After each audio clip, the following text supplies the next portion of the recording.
Hello, dear students. How are you? Tomorrow we are discussing about physical changes and chemical changes. और last में मैंने कुछ hot queues आपको दिए थे। आई थिंक सारे ही आपको आ चुके होंगे हॉट क्यूज़। सारे सिंपल ही हॉट क्यूज़ है। केवल एक ये जो 4 नंबर का क्वेश्चन है, how the milk convert in curd, इसमें थोड़ी सी कुछ बच्चों को प्रॉब्लम आई होगी। इसके बारे में थोड़ा बता देता हूँ कि इसके अंदर जो है आपको 2 रिएक्शन मेंशन यहाँ पर करनी है जो अपन ने अभी यहाँ पर डिस्कस की थी। ये वाली, एक तो लैक्टो शुगर जो है लैक्टिक एसिड में कैसे कन्वर्ट होती है, ये वाली रिएक्शन, तो इसकी वजह से टेस्ट चेंज हो जाता है। और ये जो है इसकी सिचुएशन, यानी कि ये सेकंड वाली रिएक्शन है, ये स्टेट चेंज करती है। यानी कि जो मिल्क जो होता है वो लिक्विड कंडीशन में होता है और ये सॉल्युबल कंडीशन में होता है, ये इनसॉल्युबल कंडीशन में आ जाता है। यानी कि सोल कंडीशन इसको बोलते हैं, इसको जेल कंडीशन बोलते हैं। तो जेल गणे तो 2 रिएक्शन लिख के और आपको एक्सप्लेनेशन देना पड़ेगा जब जाके इसका आंसर कंप्लीट होगा। अब नेक्स्ट टॉपिक की अपन बात कर लेते हैं, केमिकल रिएक्शन। फिजिकल चेंज और केमिकल चेंज के बाद में आपका जो नेक्स्ट टॉपिक है chemical reaction. Chemical reaction are depend on the chemical changes, या यूँ कहें कि केमिकल चेंजेस जो होते हैं वो केमिकल रिएक्शन की वजह से ही होते हैं। सेम वही है, केमिकल चेंजेस का ही रिवीजन है एक तरह से, मान लीजिए आप यहाँ पे, और कुछ नहीं है इसमें। A matter undergoing change in a new chemical component is known as chemical reaction, जो कि केमिकल चेंजेस के अंदर होता है। कोई भी मैटर जो होता है वो जब न्यू सब्सटेंस का फॉर्मेशन करता है या न्यू कंपोनेंट बनाता है तो उसी को ही अपन केमिकल रिएक्शन के नेम से जानते हैं। यानी कि केमिकल चेंजेस जो होते हैं वो कम्प्लीटली डिपेंड होते हैं किसके ऊपर, केमिकल रिएक्शन के ऊपर होते हैं। Chemical changes take place due to the chemical reaction, the matter is undergoing change is known as reactant. यानी कि जो केमिकल रिएक्शन के अंदर जिस मैटर को हम इनिशियल स्टेज में लेते हैं, यानी कि रॉ मटेरियल की फॉर्म में लेते हैं, वो जो होता है उसे हम रिएक्टेंट कहते हैं। क्या कहते हैं उसको हम? रिएक्टेंट। और जो न्यू सब्सटेंस वहाँ पर बनता है, न्यू कंपोनेंट जो बनता है, उसको हम प्रोडक्ट कहते हैं। तो रिएक्टेंट और प्रोडक्ट, रिएक्टेंट से प्रोडक्ट बनने की जो प्रोसेस है उसी प्रोसेस को हम केमिकल रिएक्शन के नेम से जानते हैं। अब केमिकल रिएक्शन को कम्प्लीटली डिफाइन करने के लिए इसके कुछ कैरेक्टर्स हैं, जिन कैरेक्टर्स के बेस, अगर ये कैरेक्टर में से कोई भी 2 कैरेक्टर या 3 कैरेक्टर अगर हमको रिएक्शन में मिलते हैं, means that is a chemical reaction. 5 basic characters हैं इसमें। Number 1 evolution of gases, number 2 change in colour. Evolution of gases मतलब जब केमिकल रिएक्शन होगी तो वहाँ पर गैस प्रोड्यूस होगी। चेंज इन कलर यानी जो आपका रिएक्टेंट है उसका जो कलर था और प्रोडक्ट का जो कलर था वो एक दूसरे से डिफरेंट होंगे।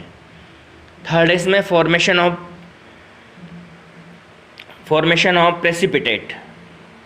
प्रेसिपिटेट सेडिमेंटेशन पढ़ा होगा आपने।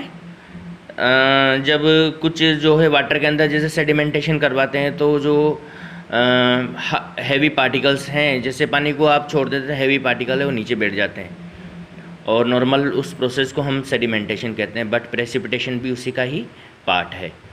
प्रेसिपिटेशन में भी जब केमिकल रिएक्शन होती है तो कुछ ऐसे सब्सटेंस बनते हैं जो कि दूसरे सब्सटेंस से हैवी होते हैं, और हैवी होने की वजह से वो नीचे बैठ जाते हैं, और इसी प्रोसेस को हम प्रेसिपिटेशन कहते हैं।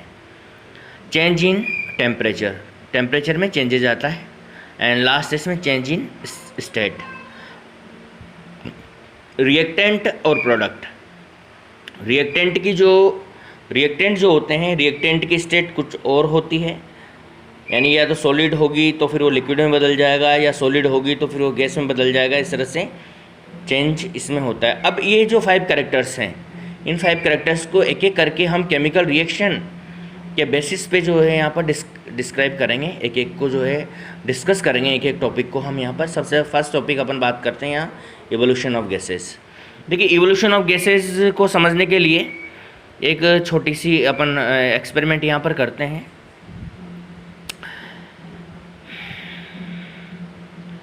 गैस कैसे इवॉल्व होती है? देखिए, एक एक्सपेरिमेंट है, एक हम कॉनिकल फ्लास्क यहाँ पर लेते हैं इस तरह से, और कॉनिकल फ्लास्क के अंदर आप H2SO4 लेते हैं। क्या लेते हैं? H2SO4, सल्फ्यूरिक एसिड नॉर्मली इसको कहा जाता है। इसको इसके अंदर भर लेते हैं सल्फ्यूरिक एसिड को। सल्फ्यूरिक एसिड भरने के बाद में अब इसके अंदर ये जो छोटे छोटे ग्रेन्यूल्स अपन इसके अंदर डालते हैं, बहुत सारे ग्रेन्यूल्स इसके अंदर डाल देते हैं, और ये ग्रेन्यूल्स जो होते हैं वो किसके होते हैं? जिंक के होते हैं। जिंक के ग्रेन्यूल इसके अंदर डाल दिए जाते हैं। यानी सल्फ्यूरिक एसिड का सॉल्यूशन आपने भरा है इसके अंदर, और जिंक ग्रेन्यूल्स इसके अंदर आपने डाल दिए हैं। उसके बाद में यहाँ पर आपने ये कॉर्क लगा दिया है, कॉर्क के अंदर एक ट्यूब लगा दी है यहाँ पे, ठीक है। और इस ट्यूब को आप एक बीकर के अंदर लेके गए हैं। इस बीकर के अंदर वाटर भरा हुआ है, और वाटर के अंदर डिटर्जेंट आपने डिज़ोल्व कर दिया है। यानी ऐसा वाटर है जिसके अंदर डिटर्जेंट गिरा हुआ है, डिटर्जेंट के साथ ही यहाँ पर वाटर इसके अंदर है, ठीक है। जब ये चीज़ डाल देते हैं तो ये दोनों एक दूसरे से रिएक्शन करते हैं। रिएक्शन करने के बाद में आप देखते हैं कि कुछ गैस यहाँ पर प्रोड्यूस होती है, और वो गैस प्रोड्यूस होती है तो ये डिटर्जेंट वाला वाटर है। तो डिटर्जेंट वाटर वाले वाटर से जैसे गैस निकलेगी, यहाँ से गैस के बबल्स निकलेंगे, तो वो बबल्स यहाँ से गैस निकलेगी तो वो बबल बनाएगी यहाँ पर डिटर्जेंट की वजह से, और वो बबल्स ऊपर उठते हुए आपको नज़र आएंगे। जैसे मेले में आप जाते हो तो वहाँ पर बबल्स वाला जो आता है ना, उस तरह से बबल उड़ाते रहते हैं बच्चे, मैंने देखे हैं, आपने भी देखे होंगे, आपने भी उड़ाए होंगे बबल्स। उस तरह के बबल्स यहाँ पर बनते हैं, बड़े बड़े बबल्स यहाँ पर बनते हैं जो हवा में उड़ना शुरू कर देते हैं। अब गैस कौन सी बनी, कैसे पता करें इसको? सिंपल सा टेस्ट है इसका। इसके लिए आप यहाँ पर मैचस्टिक को बर्न करेंगे, जलाएंगे, माचिस जलाएंगे, टिप माचिस की तीली जलाएंगे और इसके पास लेके जाएंगे तो एक छोटा सा ब्लास्ट यहाँ पर होगा। जैसे ही माचिस की तीली इसके पास तो ब्लास्ट, छोटा सा ब्लास्ट पिट पिट साउंड यहाँ पर प्रोड्यूस करेगा, और पिट साउंड के साथ यहाँ पर एक छोटा सा ब्लास्ट होगा। और ये पिट साउंड के साथ जो ब्लास्ट होता है तो इसका मतलब है कि ये गैस जो है बहुत ज़्यादा बर्न वाली जो है इसकी नेचर है, और इस बेसिस पे हम आइडिया लगा सकते हैं कि that is the hydrogen gas. कौन सी गैस होगी ये? Hydrogen gas. और वैसे भी अगर हम देखें यहाँ केमिकल रिएक्शन की अगर हम बात करें इसमें, तो जैसे जिंक है, जिंक से रिएक्शन होती है H2SO4 की, तो आप जानते हैं simple sulphuric acid, displacement reaction होती है। डिस्प्लेसमेंट रिएक्शन होने से ये जिंक इस जगह पे आ जाता है और हाइड्रोजन यहाँ से रिलीज़ हो जाता है। अब देखिए जिंक इस जगह पे आएगा तो क्या बनाएगा? ZnSO4, जिंक सल्फेट, और प्लस ये हाइड्रोजन यहाँ से डिस्प्लेस हो जाएगी और ये निकल जाएगी, और ये हाइड्रोजन गैस जो है वही बबल की फॉर्म में जाएगी। और ये बबल की फॉर्म में जैसे आप मैचस्टिक लेके जाएंगे इसके पास, तो ये क्या हो जाएगी? बर्न, पिट पिट साउंड के साथ जो है बर्न होना शुरू हो जाएगी। इस तरह से जो है क्लियर होता है कि जो भी बहुत सारी केमिकल रिएक्शंस होती है उनमें गैस प्रोड्यूस होती है, ठीक है। तो ये पूरा ये इसका डिस्क्रिप्शन दिया हुआ है, आप इसको रीड भी कर सकते हैं। और साथ में जो है केमिकल रिएक्शन यहाँ पर दे रखी है, हाइड्रोजन गैस यहाँ पर रिलीज हो रखी है। इसके बाद में कुछ और भी एग्जांपल हैं जिसके अंदर गैस प्रोड्यूस होती है। इसमें जैसे वाशिंग सोडा होता है, वाशिंग सोडा का फॉर्मूला जो है सोडियम कार्बोनेट होता है chemically. Washing soda sodium carbonate होता है, और इसकी रिएक्शन जब HCl से करवाई जाती है तो NaCl बनता है, सोल्ट, कॉमन सोल्ट कहा जाता है इसको, वाटर बनता है और CO2 गैस यहाँ पर रिलीज़ करते हैं। अब ये भी वैसे बीकर के अंदर, अगर आप बीकर में लेंगे सोडियम कार्बोनेट, वाशिंग सोडा सबके घर में तो नहीं मिलता है आजकल, तो नहीं मिलता है, पहले तो मिलता था। ये वाशिंग सोडा लेंगे, पर मार्केट में आसानी से मिल जाता है, और इसमें कुछ एसिड आप डालेंगे तो गैस यहाँ पर रिलीज़ होगी। और ये गैस की भी टेस्ट हम मैचस्टिक से कर सकते हैं। जैसे ही आप मैचस्टिक यहाँ पर burn matchstick light up matchstick यहाँ लेके जाएंगे तो ये इसके अंदर जाते हैं, क्या हो जाएगी? ये लाइट ऑफ हो जाएगी, बुझ जाएगी। CO2 की नेचर होती है कि आग को बुझाने का काम करती है, तो जैसे ये जाएगी तो इससे पता चल जाएगा कि CO2 गैस यहाँ पर रिलीज़ होती है। इसी तरह से ये सोडियम बाइकार्बोनेट, मीठा सोडा कहा जाता है नॉर्मली इसको, हम घर में जो है बहुत यूज़ में लेते हैं इसको।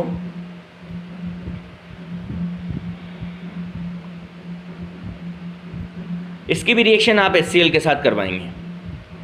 ईडेबल सोडा भी कहा जाता है या टेबल सोडा भी कहा जाता है इसको, जिसको पकौड़ी का आस्ता वगैरह बनाने के लिए हम यूज़ में करते हैं। उसकी भी HCl से रिएक्शन होगी तो NaCl और CO2 यहाँ पर बनेगी, जिसका टेस्ट आप, यानी कि वाशिंग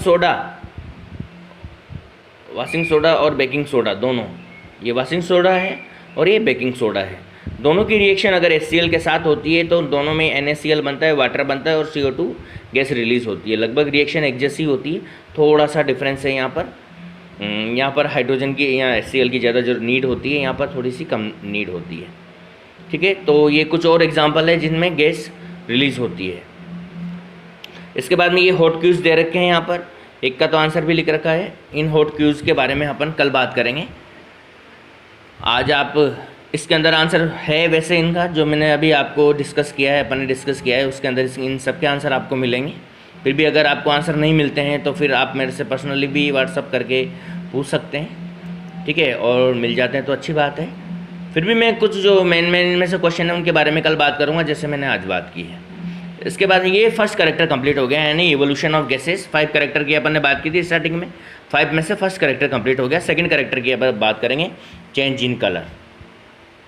केमिकल रिएक्शन का इंपॉर्टेंट कैरेक्टर है जिसमें कलर में चेंजेस होता है। बहुत सारी केमिकल रिएक्शंस होती है जिसमें जो रिएक्टेंट होते हैं उनका स्पेसिफिक कैरेक्टर होता है, कलर होता है सॉरी, और जब उसकी रिएक्शन होती है तो रिएक्शन होने के बाद में जो प्रोडक्ट होते हैं उनके कलर बिल्कुल चेंज हो जाते हैं। सबसे बेस्ट एग्जांपल यहाँ पर दे रखा है लेड ऑक्साइड। लेड ऑक्साइड को जब गर्म किया जाता है बहुत तेज़ी से, और तो ये जब लेड ऑक्साइड होता है Pb3O4, ये रेड कलर का होता है, और जैसे इसको बहुत ज़्यादा हीट दी जाती है तो ये PbO, ये भी लेड ऑक्साइड है। ठीक है, अब ये वाला लेड ऑक्साइड, ये वाला लेड ऑक्साइड, दोनों में मैं अभी थोड़ा सा आपको कंसेप्ट इसका समझाऊंगा कि कौन कौन से लेड ऑक्साइड में क्या डिफरेंस है इनमें। और यहाँ से ऑक्सीजन रिलीज हो जाती है बट कलर चेंज हो जाता है इसका, ये रेड कलर होता है। तो बेसिकली अपना जो काम था यहाँ पर चेंज इन कलर, वो तो अपना कंप्लीट हो गया, यानी केमिकल रिएक्शन तो ये कंप्लीट हो गया। अब थोड़ा सा कंसेप्ट मैं इन ऑक्साइड के बारे में आपको बता देता हूँ। देखिए, लेड के 3 ऑक्साइड होते हैं, PbO,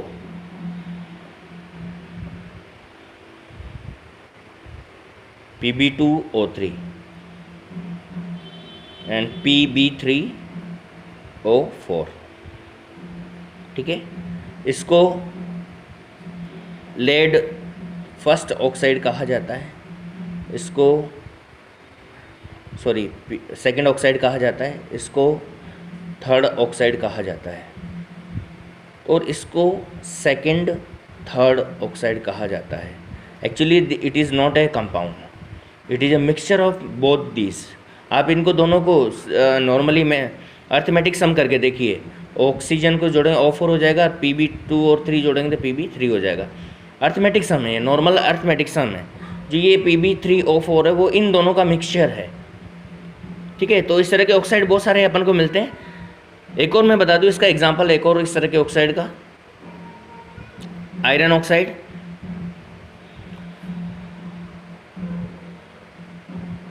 Fe2O3 और Fe3O4। यहाँ पर भी ये आयरन सेकंड ऑक्साइड है, ये आयरन थर्ड ऑक्साइड है, और आयरन सेकंड थर्ड ऑक्साइड है। सेम वही सिचुएशन जो ऊपर सिचुएशन थी, सेम वही सिचुएशन यहाँ पर भी है। इन दोनों का सम ये है, it is also iron second third oxide जो होता है, फर्स्ट सेकंड और थर्ड का जो है मिक्सचर होता है, इन दोनों के कॉम्बिनेशन से ही ये बनता है। ठीक है, तो ये थोड़ा सा आप एक तरफ नोट कर लें, इसको थोड़ा सा ध्यान रखें कि ये ऑक्साइड एक्चुअली होते क्या हैं। ठीक है, और इनके नेम भी जैसे ये आ जाए तो इसका राइट नेम जो है lead second oxide, lead third oxide, इसका लेड सेकंड थर्ड ऑक्साइड। इसी तरह से यहाँ पर भी है, उनका भी इसी तरह से चलेगा, iron second oxide, iron third oxide, iron second third oxide, इसी तरह से चलेगा। चलिए वापस अपने टॉपिक पे आते हैं। एक और रिएक्शन है यहाँ पर, कॉपर कार्बोनेट होता है, ये ग्रीन कलर का होता है। इसका कलर देखिए, कॉपर का, और जब इसको हीट करते हैं तो कॉपर ऑक्साइड बनता है। क्या बनता है, कॉपर ऑक्साइड बनता है, जो कि ब्लैक कलर का होता है। तो यहाँ पर भी कलर में चेंजेस होते हैं। देखिए यहाँ पर CO2 भी निकल रही है, तो ये रिएक्शन को अपन वहाँ ऊपर भी कंसिडर कर सकते हैं इवोल्यूशन ऑफ गैसेस में, क्योंकि गैस भी यहाँ पर निकल रही है। ठीक है, तो ये 2 एग्जांपल है चेंज इन कलर के। इसके बाद में फॉर्मेशन ऑफ प्रेसिपिटेट। प्रेसिपिटेशन का मैंने पहले भी आपको बात बताई कि प्रेसिपिटेशन का मतलब सेडिमेंटेशन होता है, कि जब किसी भी सब्सटेंस को आप छोड़ देते हैं तो उसमें से हैवी जो पार्टिकल्स होते हैं वो नीचे बैठ जाते हैं। और उस केमिकल रिएक्शन में भी कुछ ऐसे हैवी सब्सटेंस बनते हैं जो कि केमिकल उस जिस भी बीकर के अंदर आप रिएक्शन करवा रहे हैं तो उसके अंदर से वो नीचे की तरफ बैठ जाते हैं। Some chemical reaction are characterize by precipitation. इसमें सबसे बेस्ट एग्जांपल जो दे रखा है, सिल्वर नाइट्रेट की जो रिएक्शन होती है वो सिल्वर सोडियम क्लोराइड से करवाई जाती है। तो यहाँ पर जो है प्रेसिपिटेट सिल्वर क्लोराइड का प्रेसिपिटेट बनता है। ये देखिए रिएक्शन AgNO3 सिल्वर नाइट्रेट, और ये सॉल्ट है सोडियम क्लोराइड, और इसकी रिएक्शन जब इससे होती है तो ये प्रेसिपिटेट नहीं होता है सोडियम नाइट्रेट, प्रेसिपिटेट AgCl होता है। इसका PPT की फुल फॉर्म ही प्रेसिपिटेट होता है। प्रेसिपिटेट को शॉर्ट में PPT लिखा जाता है। इसके बाद में नेक्स्ट आता है चेंज इन द टेम्परेचर। जब केमिकल रिएक्शन होती है तो वहाँ टेम्परेचर में डेफिनेटली चेंजेस आते हैं। इन चेंजेस में सारे के सारे जो चेंजेस होते हैं, बहुत सारे चेंजेस इसमें देखने को मिलते हैं। तो टेम्परेचर में भी चेंजेस यहाँ पर होता है। ये नेक्स्ट इसका करेक्टर है टेम्परेचर या एनर्जी में। जब केमिकल रिएक्शन हम करवाते हैं तो या तो उनको हम हीट देते हैं बाहर से, या फिर केमिकल रिएक्शन में अपने आप ही एनर्जी बनती है, और उस बेसिस पे जो है हमने यहाँ पर केमिकल रिएक्शन को 2 पार्ट में डिवाइड किया है, एंडोथर्मिक रिएक्शन और एक्सोथर्मिक रिएक्शन। नाम से पता चला, एंडो का मतलब इनसाइड, क्या होता है एंडो का मतलब इनसाइड, और एक्सो का मतलब आउटसाइड। एंडोथर्मिक थर्म जो वर्ड है ये टेम्परेचर के लिए आता है। जब आप किसी रिएक्शन को टेम्परेचर बाहर से देते हैं तो उसको एंडोथर्मिक, यानी जब किसी रिएक्शन को करवाने के लिए आपको बाहर से टेम्परेचर दिया जा रहा है